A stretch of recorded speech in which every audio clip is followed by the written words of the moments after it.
তীব্র তাপপ্রবাহের পর দেশের কয়েক জেলার মধ্যে এখনো পর্যন্ত চট্টগ্রাম, ফেনী ও রাঙামাটিতে বৃষ্টির খবর পাওয়া গেছে।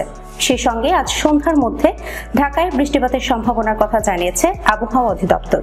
বৃহস্পতিবার সকাল ৯টা থেকে পরবর্তী ৭২ ঘন্টার আবহাওয়ার পূর্বাভাসে বলা হয়, চট্টগ্রাম ও সিলেট বিভাগের কিছু কিছু জায়গায় এবং ঢাকা, ময়মনসিংহ ও বরিশাল বিভাগের ২-১ জায়গায় অস্থায়ীভাবে দমকা বা ঝড়ো হাওয়া সহ বৃষ্টি অথবা বজ্রসহ বৃষ্টি হতে পারে।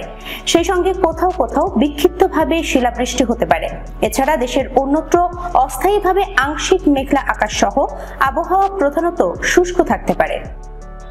তবে দেশের পশ্চিমাঞ্চলে এখনো হিট ওয়েভ আছে।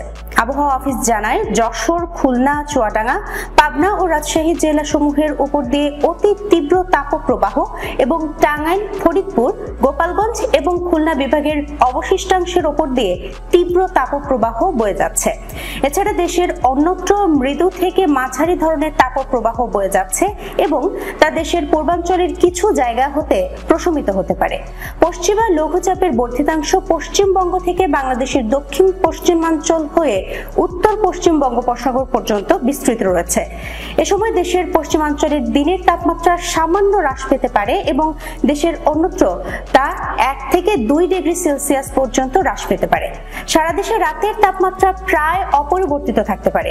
আগামী ১০ মে এর পর থেকে বৃষ্টিপাতের ফলে সারা দেশে তাপমাত্রা কমার সম্ভাবনা রয়েছে। পরবর্তী ৫ থেকে ৬ দিন দমকা হাওয়া, ঝড়ো বাতাস ও বজ্র ঝড় সহ বৃষ্টিপাতের সম্ভাবনা রয়েছে। এরপর আবারও আসতে পারে তাপপ্রবাহ।